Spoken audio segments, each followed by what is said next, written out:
Would like to introduce Laura Blaul with the California Fire Safe Council and the Insurance Institute for Business and Home Safety, who is going to present to us tonight on a variety of topics that will relate to our wildfire protection plan and how we make sure our homes are more safe than they probably presently are. So, Laura, I will pass it over to you for All right. 30 Thank minutes you. or so. Yeah, thank you for inviting me. I'll start with just a little bit about, let's see if I can get it to advance, who we are. IBHS is an independent nonprofit organization, and we are based in South Carolina. And we're funded by the insurance industry. And with their funding, we do full-scale tests on how severe weather impacts homes. So we do hail, you saw the wind-driven rain, and we also study wildfire. And we have a fortified program in the Southeast, and in the West, we have our wildfire prepared program. And so the insurers make sure that we're doing current research and translating that into products. So first, I'm going to start just with a little bit for context on why the insurers are involved. They are most concerned with conflagration and those large scale losses. And those happen when we have drought, wind, and of course, people. And drought can be any level of dryness that stresses the vegetation and makes it more susceptible to catching fire. Wind is the single biggest factor, and then people. 90% of fires are started by people. Um, the wind, just again for some context, you can see on the right when fire is burning without wind, we've got flame lengths that go straight up. That black smoke is the convected heat that can easily ignite things.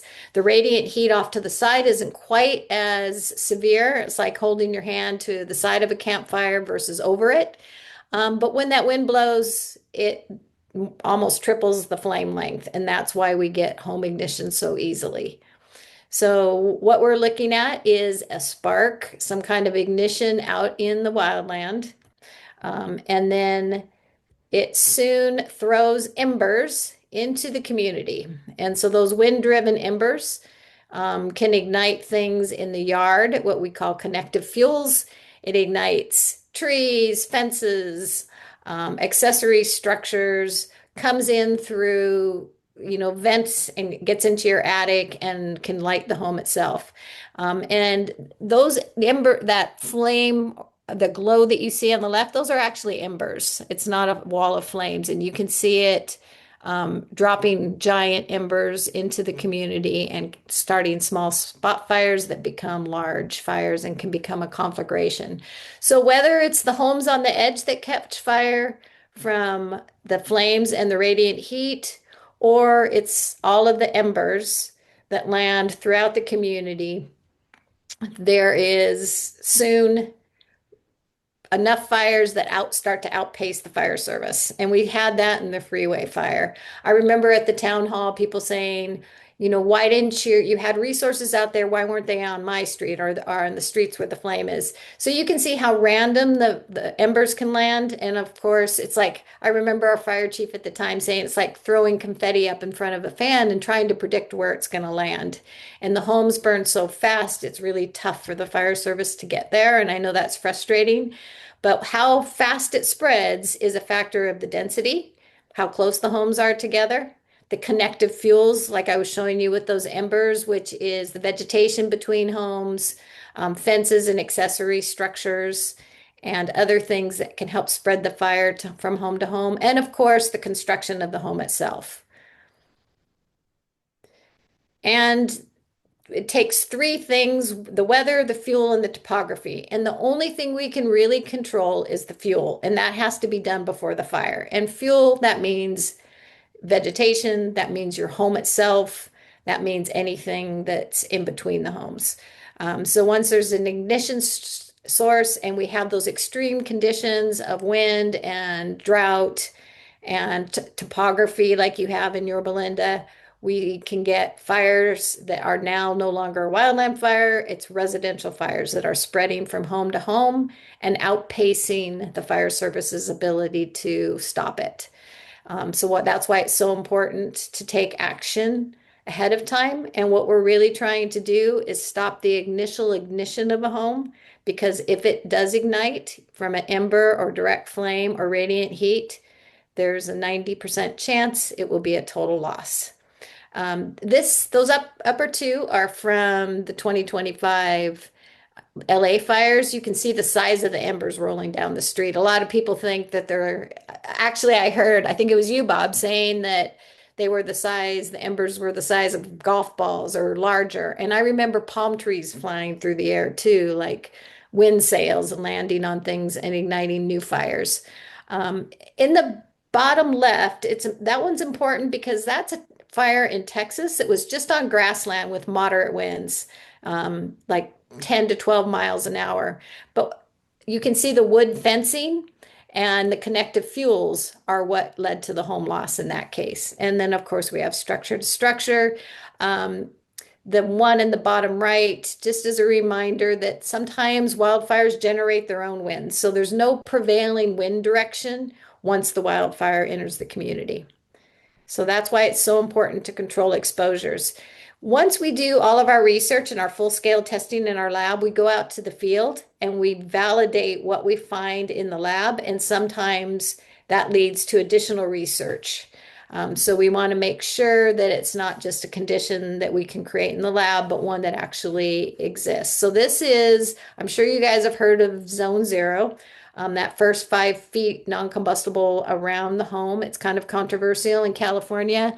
It's not yet in effect. The Board of Forestry is supposed to vote on it in August, and then it won't apply to new homes for 3 years for part of the zone and 5 years for the rest of it, regardless. The IBHS and therefore our insurance members are going to still advocate for a fully non-combustible zone. And you can see some of the damage on why that might be the case. This mess of goo right here, I like to remind residents of this. This was actually, we found this quite often, and it was a trash tote, a recycle tote.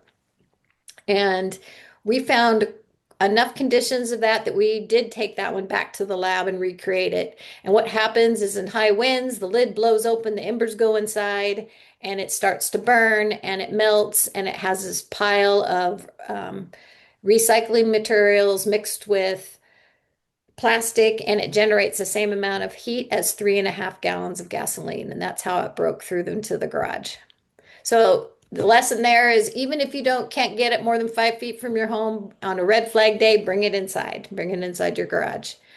Just more examples of even above ground jacuzzis full of water are an ignition source that can ignite the home. So we advocate for those being 10 feet away. Pergolas. Bob's replacing his balcony, which is good because you can see anything wooden outside a home can bring the fire right to your home. So all of these are evidence, and all of these homes had firefighter intervention, which is why they survived. So what is wildfire prepared? All that research means nothing unless we can translate it into a product. And so we have 2 levels of wildfire prepared. What's going to be most relevant to you guys is our wildfire prepared home essential level, which is this bottom red box. And it is a retrofit for existing homes to protect them from embers. Again, the number one cause. So it requires a Class A roof, which probably everybody has, a non-combustible gutter, and a downspout, not vinyl, but metal. Flame and ember resistant vents. And if you don't want to buy like a Brand Guard or a Vulcan vent, you can just put 1/8 inch metal mesh over your vents. The bottom 6 inches, if you don't already have stucco or hardy board or some type of non-combustible fiber cement board, you can just do the bottom 6 inches of your house with that. And then if you have a deck, underneath your deck needs to be screened in if you can't walk under it, and keep it clear with, again, 1/8 inch mesh. And then we have, of course, the 0 to 5 foot zone that I talked about, but we also have the 5 to 30 foot zone. In Orange County, OCFA is going to be more restrictive, so you don't have to worry about the insurance industry, Insurance Institute or IBHS's requirements. And then if you wanted to go further, this is mostly for a new build. And that has additional elements that harden your home and protect it from flames and radiant heat in addition to the embers. This is just a little bit on why we require that 5 foot zone. You can see it's just fluid dynamics and physics. It's a matter of the size, the height of the house. Embers just tend to accumulate and bounce out about 5 feet. So that's why we want to keep that 5 foot area clear so that it can ignite those materials that are right next to your home and bring the fire to your home. That is traditional construction on the left and wildfire prepared on the right. And you can see one burns and the other one survives. So what we're looking for there is no vegetation, no mulch, any fencing like a gate or parallel fencing that's within that 5 feet needs to be replaced with metal or masonry, and then keep the sheds and everything else combustible 5 feet away. And that will keep your home, it will break that ignition pathway. These are just some examples of retrofitted homes this one is in Altadena, this is Lake County, and this one is in Orange County. And we are working right now on the LA rebuild to build new homes to wildfire prepared, enhanced, or the plus level, and retrofit existing homes to the base level. That's going pretty well, and that's supposed to both to improve survivability and insurability of homes. So next, before I move to some of the California Fire Safe Council resources, I want to just remind you, and I don't really need to because it sounds like you all lived through the 2008 freeway complex fire, but wildfire is unique.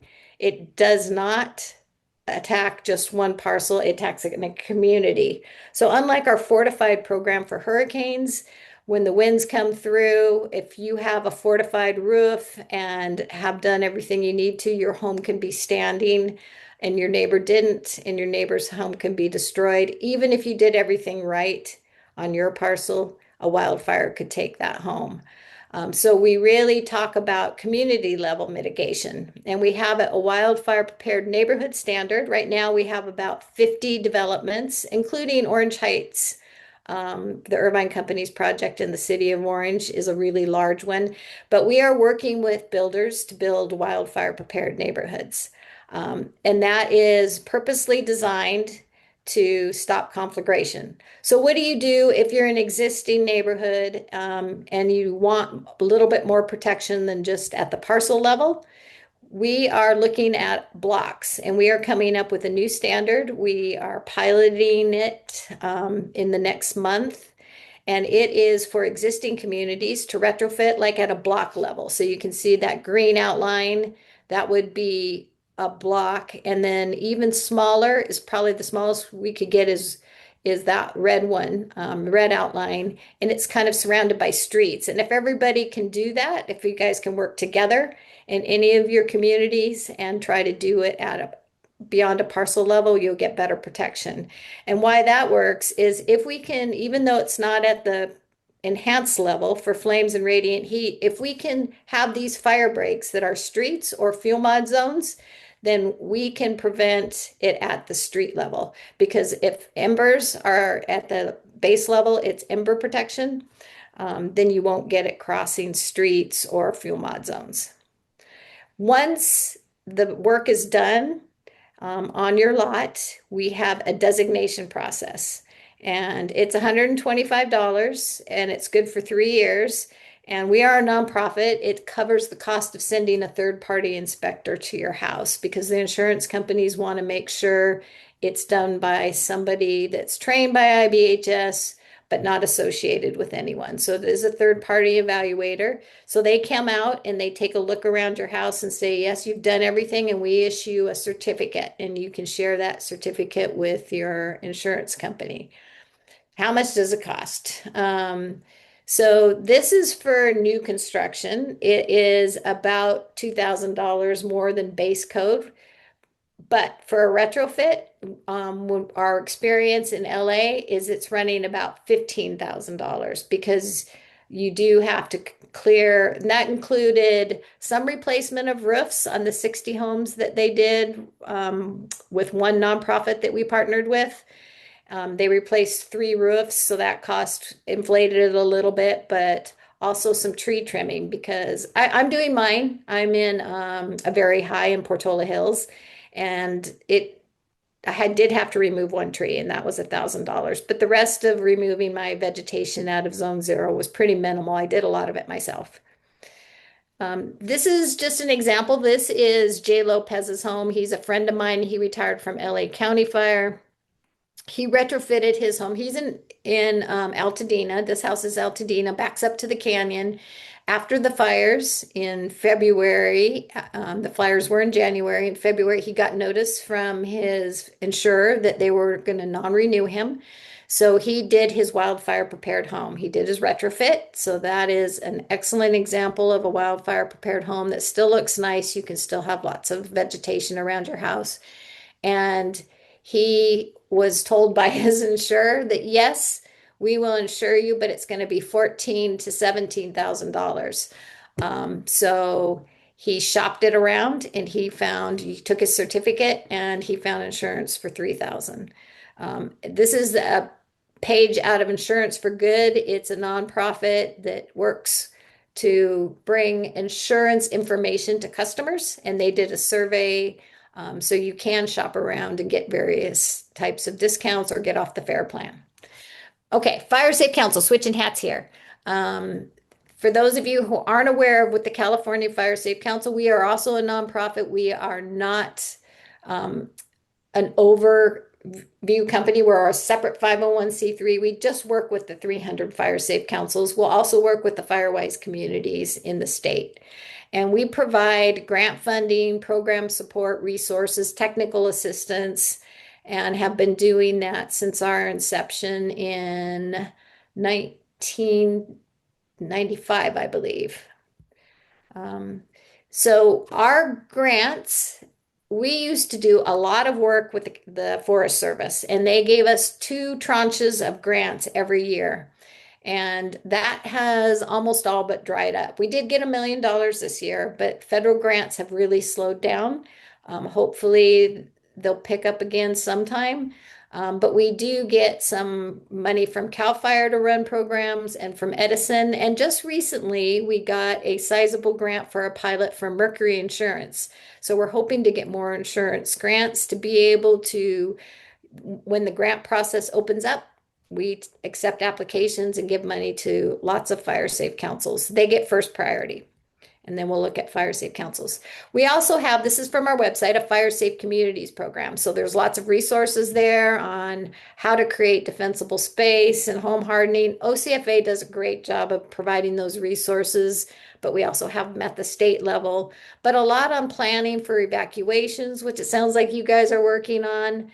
And building local capacity, which is always an issue. We have more and more fire safe councils starting to get full-time leadership because that capacity with volunteers can get taxing.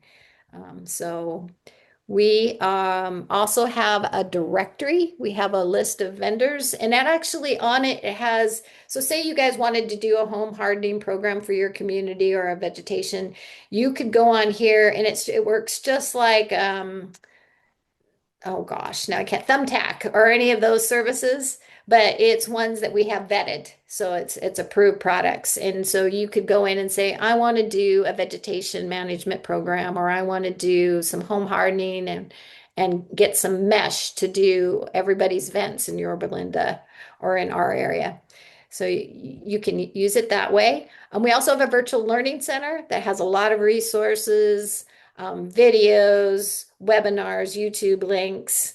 And so for just about anything you can think of, downloadable brochures. So before you create anything on your own, be sure to check this out. It's all free to you as a Fire Safe Council. And we'll even ship it to you. We also do a lot of advocacy. So we've had a few times when we bring fire safe councils up to Sacramento and we kind of walk the floors. But right now we're sponsoring a bill.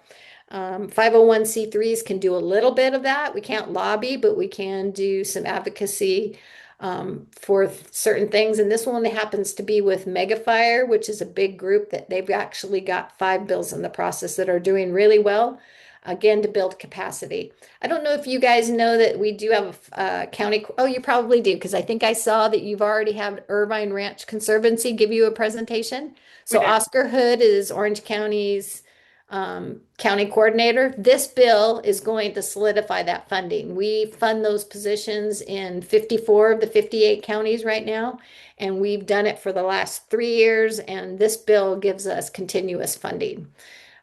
Before we were just trying to find it from anywhere we could. So I will stop there and answer any questions you guys might have. Pause and see if anyone. Oh, Claire's ready to go. Look at that. What is the website address of the California Fire Safe Council? It's cafirесafecouncil.org.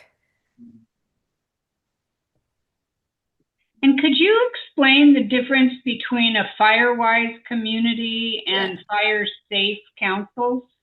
Yeah, that one's interesting, Claire, because California had fire safe councils before FireWise existed. So we're the only state that has fire safe councils.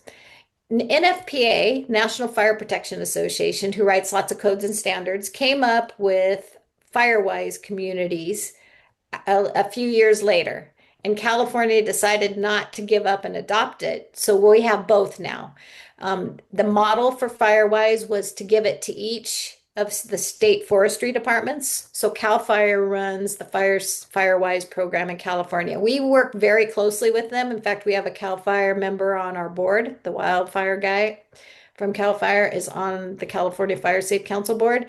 So where they're different is FireWise will only allow you up to 2,500 homes. Fire safe councils can be as big as you want. In fact, we're advocating at the state level, and that's why we did county coordinators for one county-wide fire safe council that works with the county coordinator to coordinate all of them. Otherwise, the fire safe councils are competing for limited grant monies. But if we can do it, like they have a CWPP already, right? Our Irvine Ranch Conservancy has a CWPP. You can still have your own, but it's really good to coordinate with them so that you can feed back and forth. But some FireWise communities usually are not a 501(c)(3). They're more loosely organized. And so they have to get a fiscal sponsor from a fire safe council or work with the county coordinator. But they're very similar because they're advocacy groups, right? It shows level of participation. It's just fire safe councils usually have a little bit more structure. So that makes sense. Is the FireWise designation, is that the one that when you present it to your insurance company, they have to give you some sort of a discount? Correct. Now, I will tell you that is because it's mandated, but they can give you a penny on just the fire portion of your. So a lot of them, they will do it. Like I have State Farm. For Portola Hills, I didn't want to start a FireWise council because I wanted to try to work with Oscar's group and get them to start a countywide one. So I'm kind of working on that. But we did become FireWise just because I wanted to get my Portola Hills organized a little better. I presented the certificate to State Farm. They gave me 10 cents, literally. Wow. We've had reports of 2+%. Yeah. Wow. It's tough. That's why, and I understand it because FireWise doesn't make you do anything. You have to invest a certain amount of hours every year, but you don't have to have anything to show for it in terms of outcomes, right? It shows a level of participation. You can do an evacuation drill. You can create a pamphlet, but you might not do anything to your property and you can still get it. For us, we had a lot of acacia on our interior slopes. We have field mod around our community, just like you guys did, but our acacia took over. So we actually got a CAL FIRE grant because their grants are a lot higher for 2.9 million, and we removed all of our acacia. We just finished, and we have $300,000 left. So we're seeing if CAL FIRE will let us do a little bit of yard mitigation, like some trees and stuff in people's yards. We have too many palm trees in Portola Hills. Those things are just nasty for wildfire, right? You guys know. So we're trying to do that. But CAL FIRE is another good resource. Their grant program is open right now. Right. I think it closes July 26th or something like that. So one of the frustrations that I've found in dealing with all of this is that so much is slanted toward what needs to happen in Northern California environments as opposed to Southern California. And the whole notion that you should clear your property 100 feet or 200 feet is ridiculous. People throw their hands up because they don't own 100 feet or 200 feet, and it's the neighbor's responsibility, and they just go, well, that's ridiculous, I'm not even going to try. I can't clear somebody else's property. It's just the state law. The state law does say or to your property line. It's just that the state has all kinds of properties, right? So for IBHS, for our standard for zone 1, we say it's the 0 to 5 foot zone and the 5 to 30 foot zone. And that pretty much takes care of a typical yard. California is a little different because state law says it has to be 100 feet. But they did add or to the property line. So they're not gonna, nobody's gonna tell you guys you have to go over your property line. Or they shouldn't. I don't think OCFA would. They didn't while I was there. There's also discussions that I've been on some meetings about Zone 0, and I do think they're trying to come to some more nuanced approach than what was originally proposed. And there's been a lot of folks in the landscape community that have put forth the notion and presented studies that small vegetation, well maintained, becomes an ember catcher. Not so much, it isn't as black and white as some folks would like to paint it to be. We would be some of those folks, but I definitely understand. It's hard to tell in a fire scenario how the home was lost, whether it was the vegetation. We just are trying to break that continuity that gets to the house. And we found that breaking it in that 5 feet interrupts the ignition zone. We are working with UCLA in the landscape architects and Nurit's group and all of the people that are presenting the studies. We are in constant contact with them, and that we have a refrigerated truck coming. In fact, it's going to be there the 7th. So I don't know if it started its journey, bringing some plants to this facility behind me that you saw that blows the winds up to 135 miles an hour. And we are going to burn California plants in our chamber. We have a series of 100 vegetation tests. So we do everything in large scale so that it's repeatable. So that it's, got some good science behind it before we turn it into a standard. We're mostly doing that because of the California communities doubt that it's necessary. So we're burning the plants that they want us to burn. So because we can't grow them in South Carolina, we're bringing them in by truck. The other thing, good to know that you're dealing with Travis and Nurit. Travis Longcore and Nurit, yeah. The other thing that I've read with studies is that really beyond 60 feet,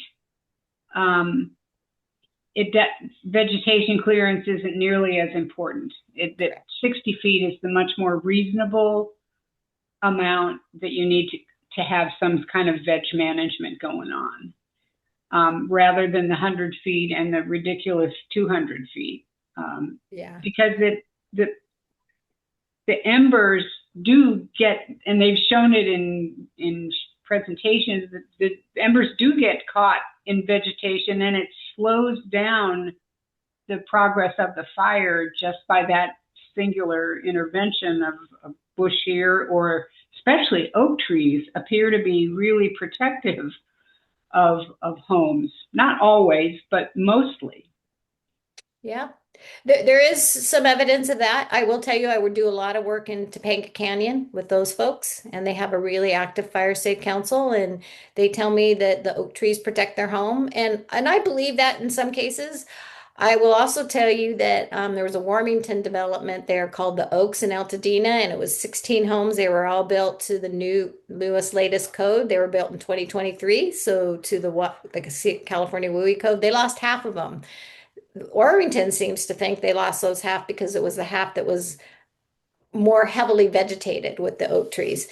So, I believe that there's some evidence that they can trap it, but they don't extinguish it. They knock Right. them down, and it depends a lot what's underneath it. If there's a lot of debris underneath it, it can still bring the fire to your home. So there's so many, wildfire is a tough one, right? There's so many ways it can burn your house.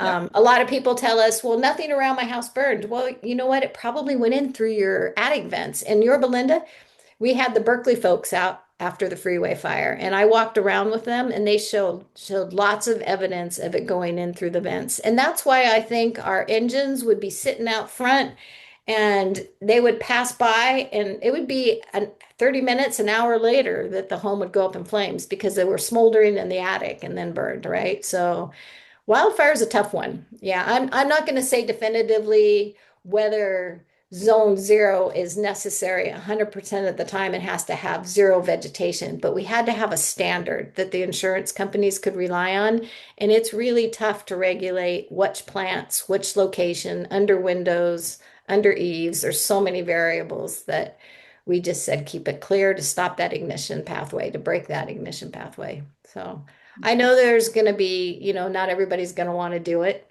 Well, it's the trade-off about the environment and what plants do for us when they're not burning. Yeah, yeah. So I So, have a small lot. I don't have a big lot, 5,000 square feet. Like I said, I removed one tree. I still have 9 trees in my 5,000 square foot lot. I still have lots of plants. I had to take out, I had trouble taking out one camellia bush and some of my agapanthus because I don't really believe those would have been a fire hazard. But I want the designation. So I was able to relocate my agapanthus. My camellia died. It didn't transplant well, but it's sad. I get it. And I love plants and I love birds. I have too many hummingbird feeders and bird feeders in my yard, but I totally get it, Claire. You know. Bob? Yeah, I have a question about the fire plan insurance program. When we were talking to somebody from the insurance commissioner's office, she really didn't know how many people in Yorba Linda have to be on the fire plan and how many still have regular homeowners insurance. And I don't know if you have any idea about that, or maybe in your Portola Hills area, you have an idea of whether how many people have been forced onto the fire plan and how many still have regular insurance, because we see stuff on next door, but we don't really know how big a problem it is in Yorba Linda. Yeah, that's hard to tell, Bob. That's really hard to tell how many people are actually on the FAIR plan.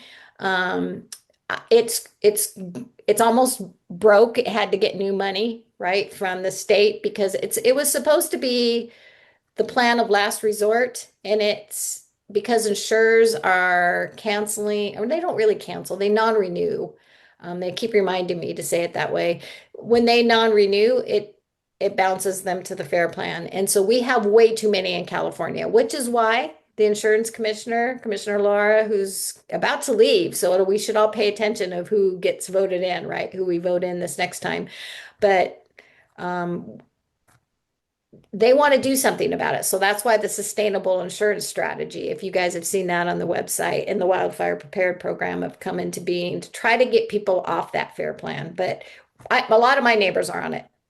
I, Like I I, said, I have State Farm. State Farm is non-renewed lots. I've had them for 35 years and have a wrap. I have earthquake through them in my cars. So I don't know if I'm too big, but I'm keeping my mouth shut and just keep paying right as soon as it comes, right? Because too many of my neighbors that had State Farm have been non-renewed and are now on the fair plan. But it's hard to get those numbers. I don't know how, I've you know, I heard in some of the meetings that I've been attending that the number on the fair plan is coming down for the state of California. That the whole market is stabilizing in the last year or so.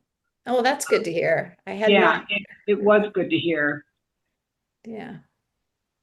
But I think it needed to be, and I don't know that it actually happened, it needed to be fed more money Yes. by the insurance companies, not by the state. It's up to the Right. insurance companies to fund the fair plan. Yes, the state steps in to require that, right, as part of the regulatory authority. But you're right, the insurance company, the admitted market insurance Right, companies right. have to pay it.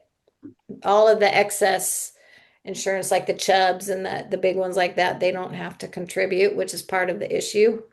Um, The other thing I learned in the course of all of this is something somebody once said early on, that there's a whole change in philosophy, that the responsibility for fire safety is coming down on the homeowner yeah, and not the city or the state. It's being transferred to the homeowner, yeah, and they're going to have to absorb the cost of maintenance.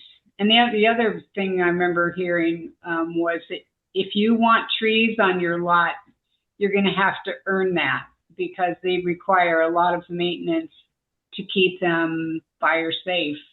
yeah. You listen to Jack Cohen at Yes, Greets thing. yeah, Yeah.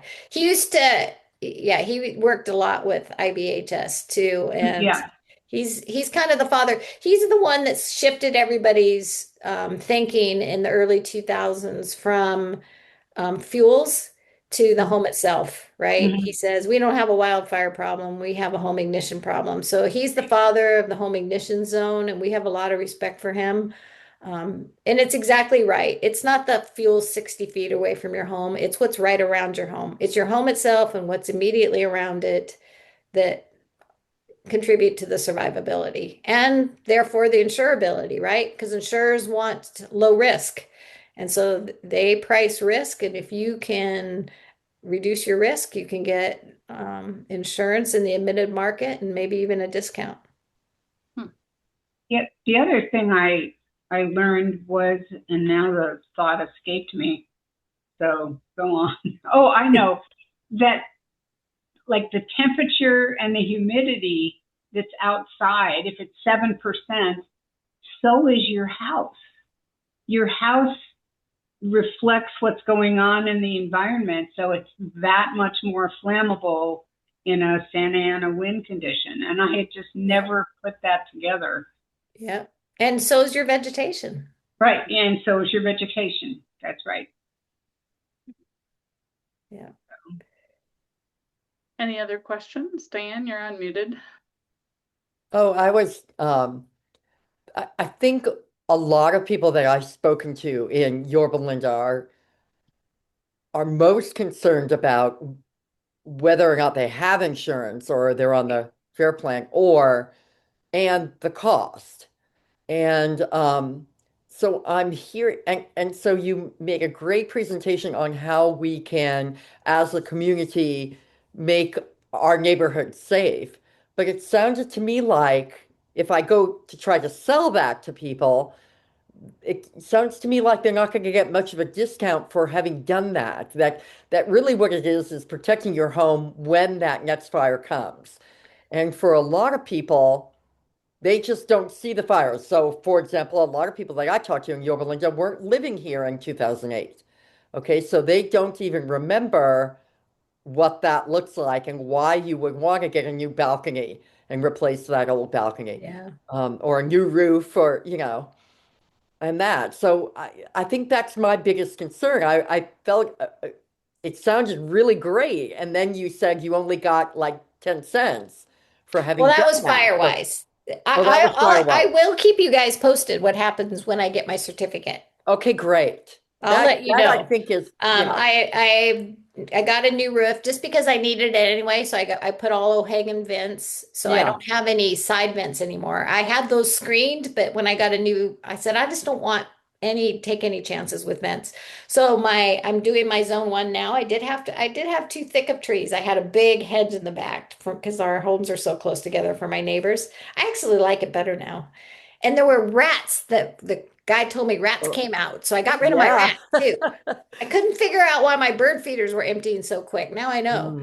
Hmm. But I will let you know. But the Okay. wildfire prepared home was created just because of that. So we've had our fortified, the wind and the wind driven rain and the hail. We've had that program for 17 years now.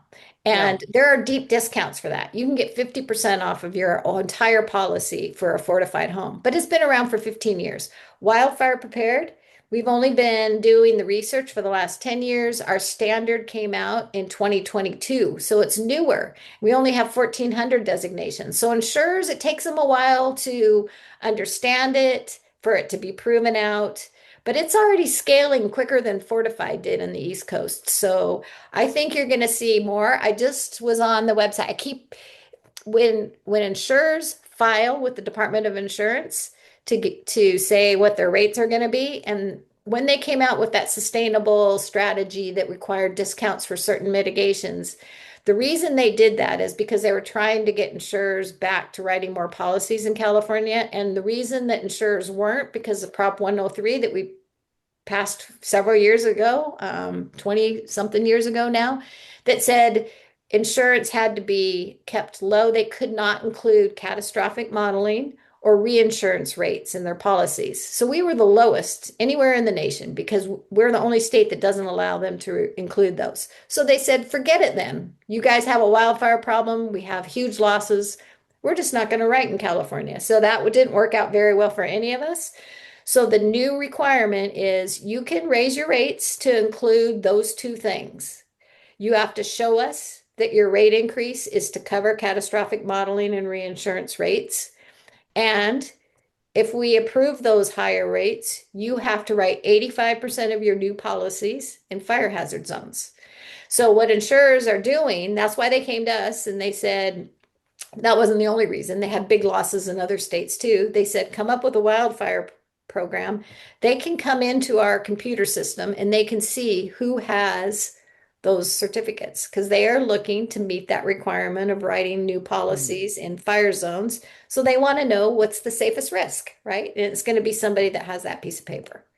Great. So I think that eventually we're going to get there. But you're right. Right now, we have to solve survivability and hopefully being able to just get insurance or keep insurance. Someday, I think we'll get better discounts.